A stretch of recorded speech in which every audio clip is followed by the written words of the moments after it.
Hello student, I am Shashi Bala from Government Polytechnic Badaयूं.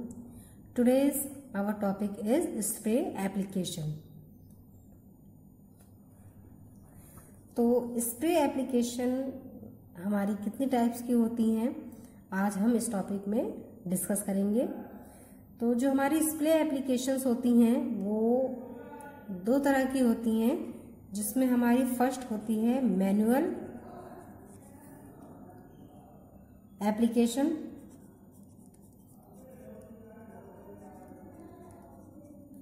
और second हमारी होती है ऑटोमेटेड स्प्रे एप्लीकेशन। तो चलिए स्टार्ट करते हैं फर्स्टली से हम मैनुअल एप्लीकेशन।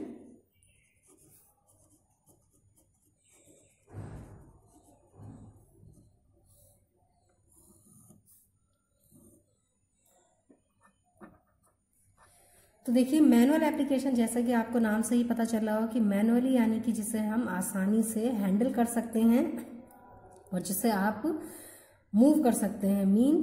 ये हमारे कैसे होगा कि मूवेबल, यानी कि कोई भी इसे आसानी से हैंडल कर सकता है, यानी कि ये एक तरह से क्या हो गए हैंड हेल्ड ऑपरेटर्स होते हैं या हैंड हेल्ड एप्लीकेशंस होती हैं।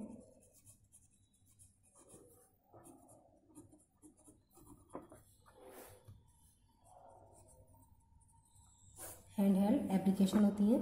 और manual spray application industrially coatings में आपके दोनों ही टाइप की एप्लीकेशन यूज की जाती हैं, मैनुअल एप्लीकेशन और ऑटोमेटेड स्प्रे एप्लीकेशन, दोनों ही हम इंडस्ट्रियल कोटिंग में यूज करते हैं। तो मैनुअल स्प्रे एप्लीकेशन में हमारी बहुत सारी स्प्रे गन टेक्नोलॉजीज यूज होती हैं। इसमें हमारी different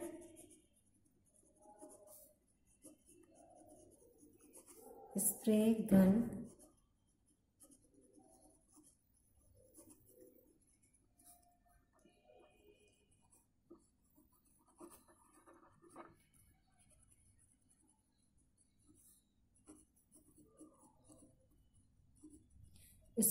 different spray gun technologies are used in manual application. तो बहुत तरह की हमारी एप्लीकेशन टेक्नोलॉजीज यूज होंगी जो मैं अभी आपको बताऊंगी। तो हम ये सबसे पहले समझते हैं कि कहाँ पर हमें मैनुअल एप्लीकेशन यूज करनी है और कहाँ पर हमें ऑटोमेटेड एप्लीकेशन यूज करनी है, क्योंकि जैसे हमारा डिजायर्ड रिक्वायरमेंट होगी उसके अकॉर्डिंग ही हम क्या करेंगे, इनका यूज करेंगे और इनके साथ फिर हम अलग अलग स्प्रे गन टेक्नोलॉजीज को यूज करेंगे। तो जो भी हमारे मोस्टली कोटिंग सिस्टम होते हैं तो उन सभी में हमारे क्या यूज होते हैं, मैनुअल स्प्रे गन्स का ही हम यूज करते हैं, यानी कि जो हमारी मैनुअल एप्लीकेशन है मोस्टली यही आपकी यूज होती हैं। तो चाहे तो हम इससे अलोनली यूज कर सकते हैं, यानी कि अगर आप कोई भी कोटिंग सिस्टम है तो आप इसे चाहे तो अलोनली यानी कि सिर्फ आप मैनुअल को ही यूज कर सकते हैं, या फिर मैनुअल प्लस ऑटोमेटेड दोनों का ही इस्तेमाल आप कर सकते हैं। तो हम दोनों ही टेक्निक्स यूज कर सकते हैं इसमें। तो जो हमारे मैनुअल स्प्रे इक्विपमेंट होते हैं, it provides the freedom to spray in hard to reach area at different angles. तो मैं इसे एक बार अच्छे से आपको लिख के समझा देती हूँ कि जो आपके ये मैनुअल स्प्रे इक्विपमेंट होते हैं ये हमें फर्स्टली जो आपका hard to reach areas at different angles, यानी कि वह एरियाज जो हमारे डिफरेंट एंगल्स पर होते हैं और जिस तक हमें पेंट को पहुंचाने में कठिनाई होती है, यानी कि जिन एरियाज में या जिन डिफरेंट एंगल्स पे जो हमारे एरियाज बने होते हैं उन पे अगर हमें पेंट को अप्लाई करने में कठिनाई हो रही है तो ऐसे स्थान पर हम किसका यूज करते हैं, मैनुअल एप्लीकेशन का यूज करते हैं। तो प्लस इसके अलावा जो हमें सेकंड ऑप्शन जो मिलता है यहाँ पर, ये क्या होता है हमारा फ्रीडम टू स्प्रे, यानी कि हम आसानी से कहीं पे भी स्प्रे कर सकते हैं। तो मैनुअल के लिए ये चीज़ हमारी सबसे मेन होती है कि अगर मान लीजिए आपका कोई ऑब्जेक्ट है इस तरह से,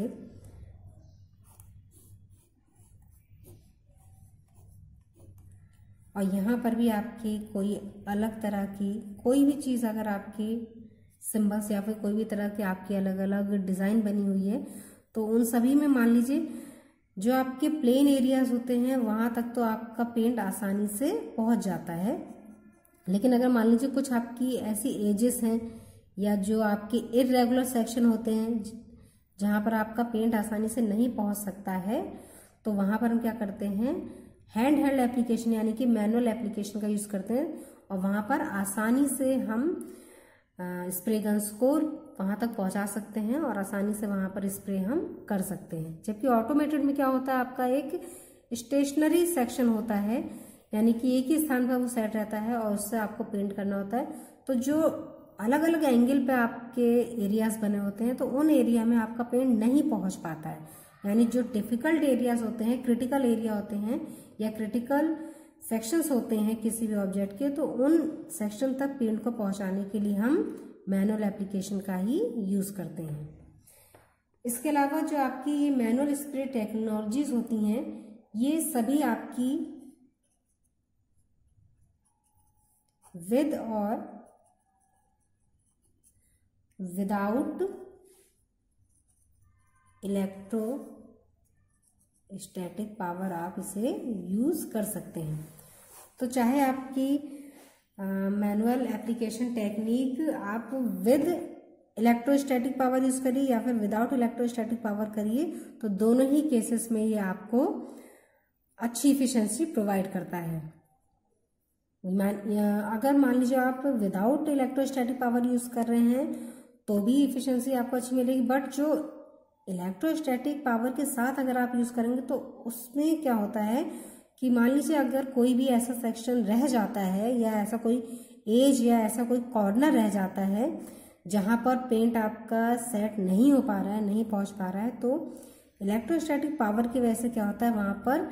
डिफरेंट चार्जेस आपको मिलेंगे,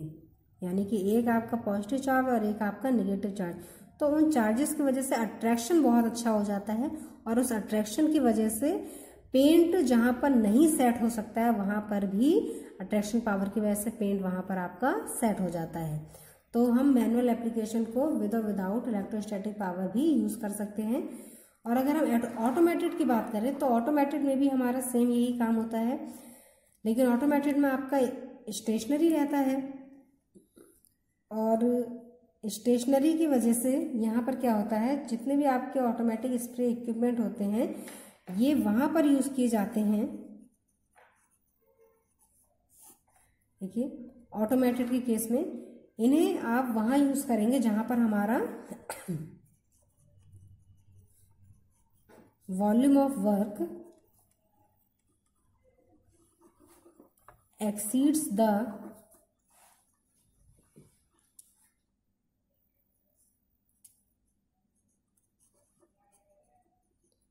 कैपेबिलिटीज ऑफ मैनुअल ऑपरेटर। यानी कि ऑटोमेटेड को आप कहाँ यूज़ करेंगे, ऑटोमेटेड यानी कि स्वचालित, ध्यान रखिएगा, मैनुअली जिसे आप बाई हैंड यूज़ कर सकते हैं, यानी हैंड हेल्ड एप्लीकेशन होती है, और ऑटोमेटिक क्या होगी आपके स्वचालित, यानी कि जिसे आप कंट्रोल वे में वो आपका स्वयं से यूज़ किया जा सकता है। यानी कि आप उसको एक कमांड दे देते हैं और उस कमांड के थ्रू वो अपना वर्क तब तक करता रहेगा जब तक कि उसकी कमांड की रिक्वायरमेंट फुलफिल नहीं हो जाती है। तो ऑटोमेटेड में क्या होता है, अगर मान लीजिए मैनुअल ऑपरेटर की कैपेबिलिटी से आपका वर्क का वॉल्यूम बहुत ज़्यादा एक्सीड कर जाता है, यानी कि अगर आपके कोई एरियाज या सेक्शन छोटे हैं तो वहाँ पर हैंड हेल्ड या मैनुअली आप उसे आसानी से पेंट कर सकते हैं। लेकिन अगर जो वर्क का वॉल्यूम है, यानी कि आपके जो बहुत ज़्यादा लार्ज अगर आपको इक्विपमेंट दे दिए गए हैं, तो लार्ज इक्विपमेंट में क्या होता है कि वहाँ पर मैनुअली बहुत ज़्यादा टाइम लिया जाता है। अगर आप मैनुअली उसे पेंट करते हैं तो समय बहुत ज़्यादा लगता है आपका, और इसकी वजह से क्या होता है कि आपकी कॉस्ट भी बढ़ जाती है। तो यहाँ पर ऑटोमेटेड क्या करते हैं, आसानी से किसी भी लार्ज वॉल्यूम के इक्विपमेंट को पेंट कर सकते हैं, और यहाँ पर आपकी लेबर क्या होती है, रिड्यूस हो जाती है। यानी कि लेबर का अगर आपको रिडक्शन करना है तो इसकी वजह से हमारा क्या होता है, ये हमारा कैसा होता है, कॉस्ट इफेक्टिव भी हो जाता है, क्योंकि मैनुअली में आपको लेबर की आवश्यकता ज़्यादा होती है, और यहाँ पर ऑटोमेटेड में क्या होगी, जहाँ मैनुअली में अगर हमारे 2 या 2 से अधिक लेबर वर्क कर रही है तो ऑटोमेटेड में हमारी वो एक लेबर के द्वारा ही ऑपरेट किया जा सकता है। तो यहाँ पर लेबर का रिडक्शन होने की वजह से हमारा कॉस्ट इफेक्टिव हो जाता है। तो ये ऑटोमेटेड में कुछ स्पेशलिटीज़ होती हैं कंपेयर देन मैनुअल एप्लीकेशन, जिसकी वजह से हम ऑटोमेटेड को इंडस्ट्रीज में ज़्यादा प्रेफरेंस देते हैं। आज के समय में हम ऑटोमेटेड को ज़्यादा प्रेफरेंस देते हैं सिर्फ कॉस्ट इफेक्टिवनेस की वजह से और लेबर रिडक्शन की वजह से। और एक जो सबसे मेन हमारा यहाँ पर पॉइंट है, जो मैनुअल और ऑटोमेटेड दोनों में डिफरेंस क्रिएट करता है, तो वो हमारा पॉइंट क्या है, यहाँ पर आपको